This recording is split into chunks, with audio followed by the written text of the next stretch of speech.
안녕하세요. 현학부입니다.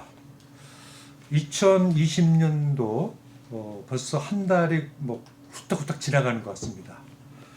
오늘은 2020년을 시작하면서 조금 이제 안 좋은 소식이긴 한데, 오늘 이 건설경제에서 우리 한국건설 해외 시장 참담한 몰락이라고 하는 그런 제목으로 우리 해외건설이 위기에 빠졌다. 그래서 현재의 상황은 어떻고 뭘 해야 되는지 이렇게 좀 지적을 했거든요. 그래서 제 개인적인 생각으로는 이게 수십 년 동안 똑같은 얘기를 반복하고 있어요. 한마디로 실력 없다. 뭘 해야 되느냐? 그 실력을 키우자라고 하는 것도 말로만 어떤 실력인지도 얘기가 안 나오고, 그래서 우리 전문가들 모시고 답이 되지 않을 수도 있겠지만, 그래도 우리 전문가들은 우리 대한민국건설의 해외 경쟁력을 어떻게 보고 있고, 또 우리는 어떻게 생각하는 건지에 대해서 자유롭게, 오늘 여러분들 좀 실수하더라도 좀 봐주시고요, 좀 자유롭게 수다를 좀 떠는 걸로 이렇게 하겠습니다. 그래서 시작을 일단 요 건설경제 나와 있는 건설경제 또 인터뷰한 사람들의 진단을 기준으로 해서 우리가 좀 수다를 떨어보겠습니다. 이 신문 자료에 보면요, 위기의 원인, 위기의 원인은 그걸 얘기하기 전에 2019년도 그 수주액이 아직 정식으로 집계되진 않았어요. 왜 그 집계도 왜 지금까지 못하는지 모르겠는데, 이 신문 자료에 따르면 220억 불이다. 그래서 너무 못했다. 그래서 위기다. 따져보자 이런 거거든요. 220억 불에 대해서는 어떻게 생각하시나요? 그쪽은 우리가 2010년도가 715억 달러로 피크를 이루고 나서 그 다음부터 한 600억 달러를 하다가 최근 한 3년 정도가 300억 달러 선에서 이제 머무르고 있었습니다. 그래서 이것들이 이제 급격히 무너지고 2010년도에는 UAE의 원자력 발전소를 수주를 하느라고 우리가 대형 프로젝트를 수주를 해가지고서 715억까지 갔다가 지금은 이게 액수가 많이 떨어졌죠. 그렇지만 우리 해외 건설이 지금까지 총 해외상 건설 액수가 7천억 달러를 넘어섰고 7천억. 우리나라 전체 1년 예산이 한 450억 달러로 따진다 할 것 같으면 어마어마한 돈을 해외에서 수주를 해서 아직까지 왔던 것들이죠. 그래서 우리가 해외 건설이 아주 희망이 없다 이렇게 얘기할 수는 없는 것들이고, 왜서 이렇게 떨어졌는지 하는 것에 대해서는 한번 좀 그 방향을 우리가 잡아가지고 체크를 해봐야 될 것 같습니다. 그래서 첫 번째로 제가 이제 질문 드리고 싶은 것이, 이게 200억 불 수준은 이제 외형이잖아요. 외형. 그렇습니다. 이렇게 외형을 가지고 해외건설의 경쟁력을 이야기할 수 있는 건지, 여기에 대해서 한번 이야기를 해보고 싶은데요. 제 개인적인 생각으로는 이 숫자, 크기에 너무 집착하는 거 아니냐. 예를 들어서 우리가 이제 200억 불을 하면 200억 불이요. 외형은 200억 불이지만 여기서 10% 이익을 낸다라고 하게 되면 20억 불 아니에요. 그죠? 네. 그런데 배로 튀겼다. 외형을 400억 불.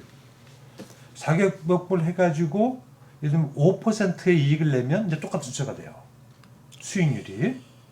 그래서 기업이 기본적으로는 외형보다는 수익을 먹고 살아야 될 것 같은, 물론 이제 규모를 키워야 되는 것도 이제 일리가 있지만, 이 외형 가지고 얘기하는 건 또 어떻게 생각하시는지. 지금 생각하시기에 기업은 이익을 만들어내야만 되는 거지, 외형보다는 더 이익 중심의 그 운영 경영을 해야 된다 이렇게 아마 생각하셔서 말씀을 하시는 것 같은데, 당연하죠. 기업은 이익을 내야 되는데, 그러나 그러한 자기가 실력을 발휘해서 이익을 내려고 그러면 그만한 또 시장이 있어야 되는 거죠.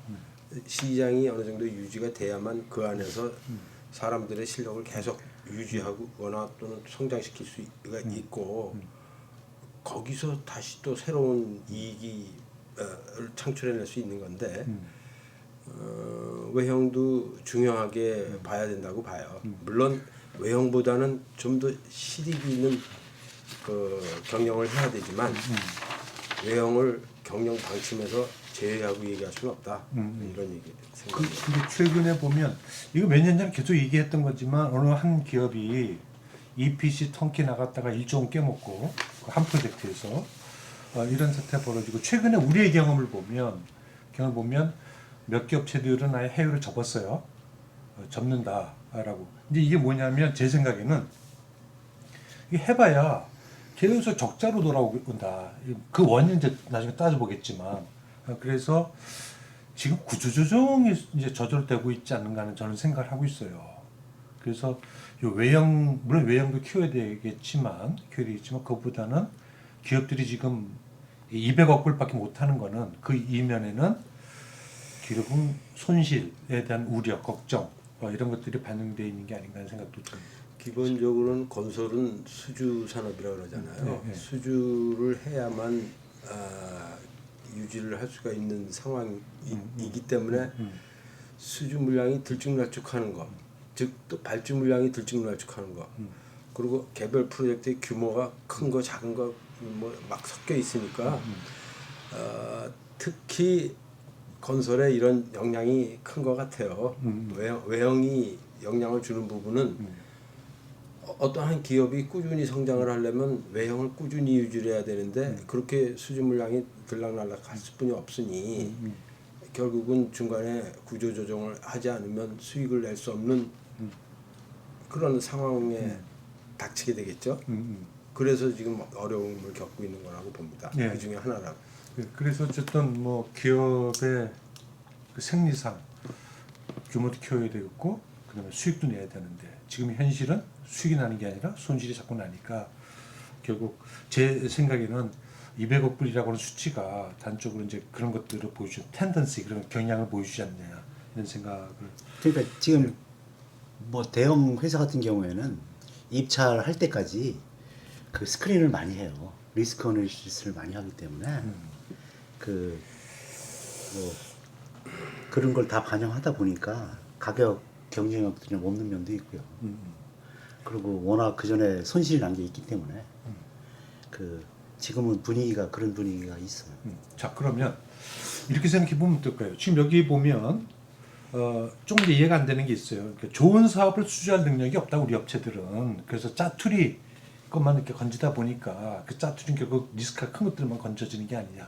이거는 구체적으로 어떤 내용인지 제가 이해를 잘 못하겠어요. 이 말이 맞는지 틀린지도 모르겠고 우리 업체들이 수주하는 것이 뭐 삼성 엔지니어링, 현대 엔지니어링, 현대건설이 수주하는 게 아니라 짜투리 사업들이냐.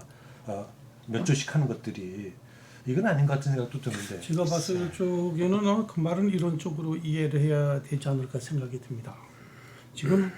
지금 우리 전 세계에서 발주하는 우리 발주의 형태에 대해서 좀 봐야 되는데 아직까지 그 트레디셔널 컨트랙인 디자인 비드 비우트의 계약 형태가 디자인 비우트와 EPC 턴키 쪽으로 선회를 하고 그것이 이제 한 걸음 더 나가서 각국이 자금이 없다 보니까 디자인 비울트 오퍼레이션 식으로 프로젝트 파이낸싱을 동반한 것으로서 나타난다는 것들이죠.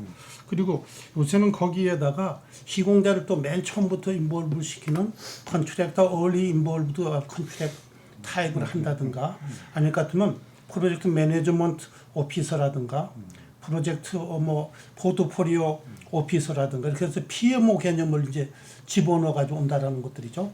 그래서 여기서 프로젝트 개념으로 봤을 적에는 우리한테 지금 가장 가까이 오는 것들이 디자인 비울트 오퍼레이션 방법인데 디자인 비울트 오퍼레이션 방법에 대해서 우리가 어느 정도 전문가가 있느냐 그리고 그것을 하기 위해서는 컨세션 쪽이 상당히 중요한데 그런 것들을 제대로 알아가지고 할 수 있는 능력이 우리한테 있느냐. 근데 그런 것들을 제대로 발굴을 못하다 보니까 우리가 하는 것들은 시공 위주의 프로젝트 쪽으로 가고 실질적으로 약간 그러니까 블루오션이라고 할 수 있는 쪽에서는 선진국들이 그런 걸 가져가고 우리가 결과적으로 남이 안 가져가는 걸 가져온다 하는 그런 뜻으로 한번 해석을 해야 될 것 같습니다. 우리가 무슨 수없다는 그 입찰하는 그런 프로젝트를 한다는 것이 아니라 이렇게 프로젝트 계약의 방식이 달라지는 것에 따라 가지고 우리가 하는 소위 프로젝트 파이낸싱을 한다든가 혹은 프로젝트 매니지먼트를 한다든가 이런 것이 결합돼서 가는 프로젝트에서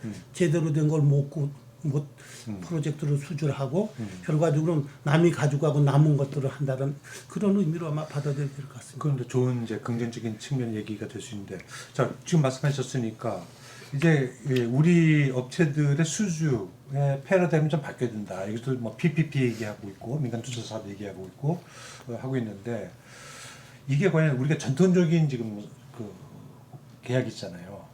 디자인 빌드 뭐 이렇게 단순히 시공을 하는 또는 조금 나간 게 설계 시공하는, 거기에 이제 금융까지 입힌 게 이제 지금 추세다 이제 이렇게 되는 건데, 기본적으로 전통적인 계약이나 아니면 뭐 그 지금 투자 사업이나 여기서 얘기하는 거는 실력이 없다. 특히 이제 관리 능력, PM 능력, 프로젝트 매니지먼트 능력이 없다. 그래서 이걸 길러야 되는 거 아니냐 이제 이런 식의 얘기인데, 여기서 얘기하는 거는 해외 은행들에게 돈 좀 빌려줄래? 꿔줄래? 자금 주선을 해도 여기서는 해외 은행들이 너희들은 못 믿어 이런다는 거예요. 너희들 실력이 없어갖고 너희들 FS 결과 이거 못 믿는다는 거죠. 돈 못 주겠다 이런 거, 이런 이제 지경까지 온 거 아니냐 신문이 지적하고 있는데.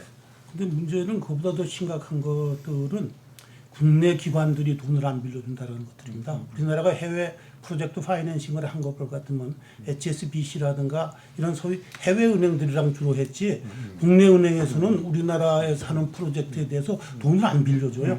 그리고 정부에서 한 것들도 몇 가지는 있습니다. 정부에서 뭐 예를 들어 가지고서 뭐 2조 원의 자금을 만들어 가지고 돈을 빌리는 거 몇 개를 했는데, 그런 것이 있어도 그것이 건설에만 하는 것이 아니라 해외 프로젝트 전반에 걸쳐서 해서 실질적으로 건설 사업에 되는 건 돈이 얼마 안 된다라는 것들이죠. 그리고 그나마 또 조건이 까다롭고 이래가지고 우리가 해서 정부에서 봤을 적에는 자금을 만들어 놔도 건설회사가 그 자금을 다 쓰지도 못한다라고 지금 얘기가 나오고 있어요.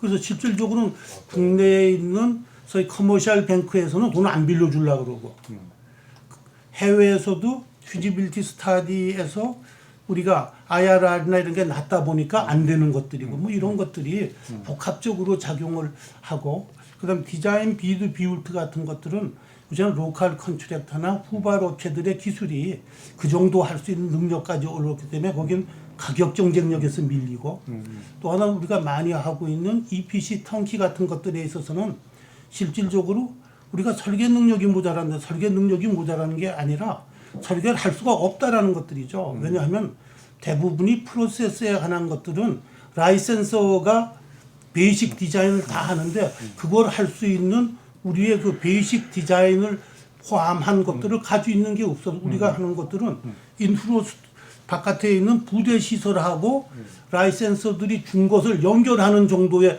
설계밖에 못한다라는 것들이에요. 그러니까 그게 사실 말이 EPC지 실질적으로는 디자인 비드 비울트랑 똑같은 거 하고 있다는 얘기입니다. 그 나오는 것들이.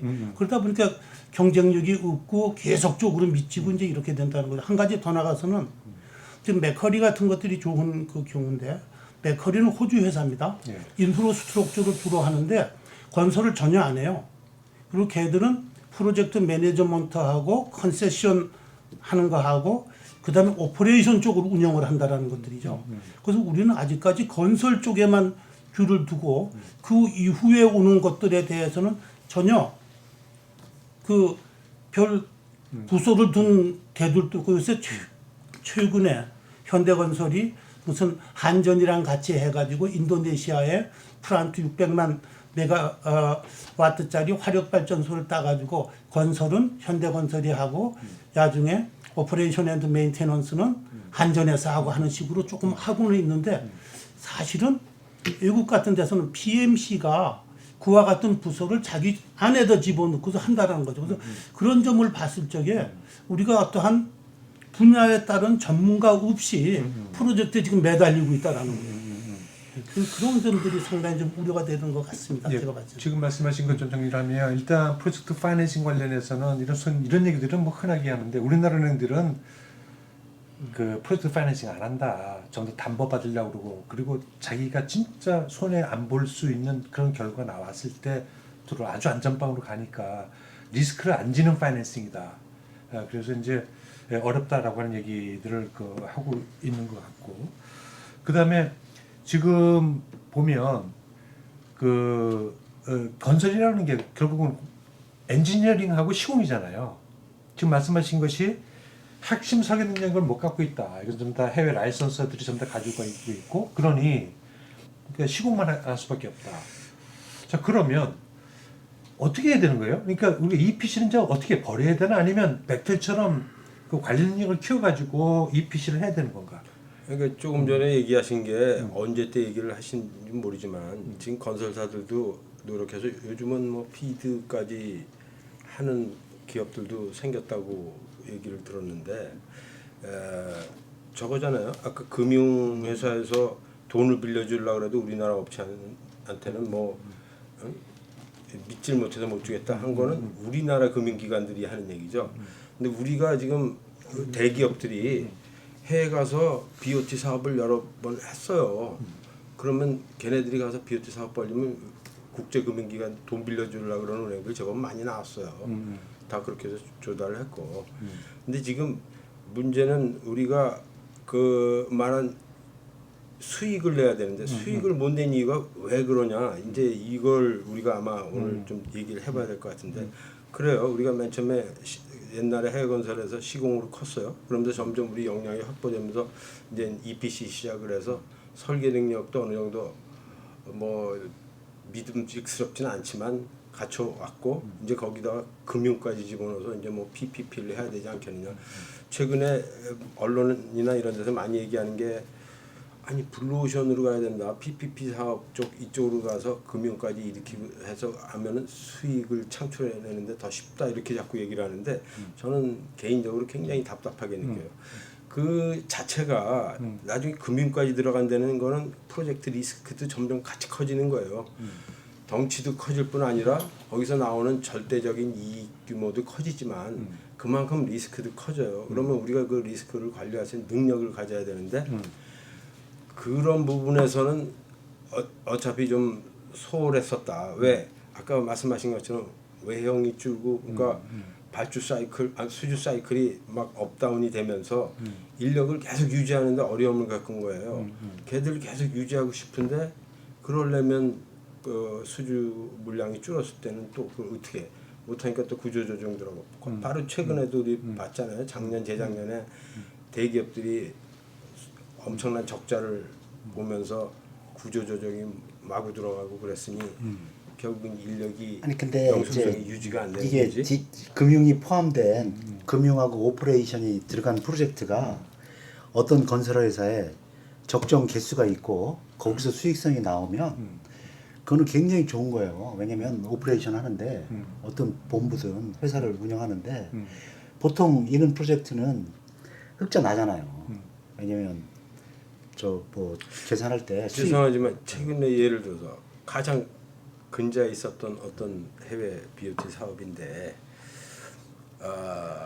투자를 하고 이 회사가 자기가 직접 투자를 하고 그리고 EPC 공사를 수주를 해서 공사를 한 거예요. 그러니까 근본적으로 BOT 사업이나 PPP 사업을 하면 수익 창출원이 두 개가 되는 거죠. 하나는 시공에서 돈을 남길 수 있고 하나는 운영을 통해서 앞으로 향후에 20년 내지 30년 운영을 할 거니까 이렇게 해서 수익을 남길 수 있고 이렇게 생각하고 들어갔는데 시공 부분에서 따져보니 자기들이 대충 기본 설계도 하고 한 건데 수익이 그냥 나중에 따져보니까 제대로 안 나오는 거예요. 시공에서 분명히 남길 거라고 생각하고 했는데 점점 따지면 따질수록 이게 이익이 점점 박해져 가지고 처음에 생각했던 이익이 안 나오는 거예요.